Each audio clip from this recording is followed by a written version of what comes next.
Now, the other half of this media democratization argument is that some theorists believe that actually the internet has helped to reinforce the power and dominance and presence of major corporations, particularly some of our older, more established media publications and media corporations in particular.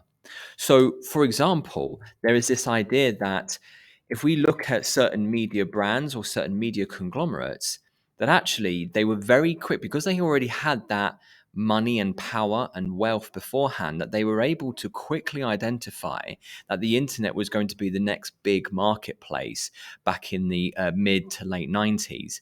And they adapted very, very quickly to this. So they were able to build this higher presence online.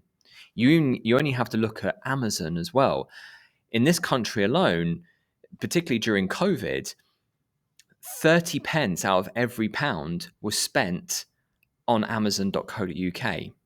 So that tells you a lot in terms of how the internet has actually helped to create further dominance of corporations, rather than thinking that the media is something that is more democratized, as what we'd said in the previous video. Again, you only have to look at Disney. Disney, before the internet, was a huge film studio and big corporation with theme parks and television networks, and its own release of films and animations. And since the internet has only expanded both in terms of its presence online and in terms of its wealth globally. And if we think about previous set texts that we've looked at, for example, Vogue, we know that Vogue adapted, even though the magazine industry is in decline, Vogue and its brand, and Condé Nast in particular, adapted to things like social media very, very quickly. And Vogue has a huge following online, 165 million followers online.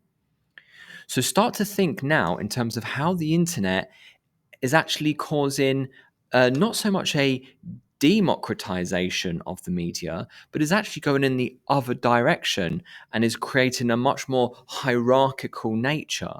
And try and find where this is evident on zoella.co.uk and also attitude.co.uk. Good luck.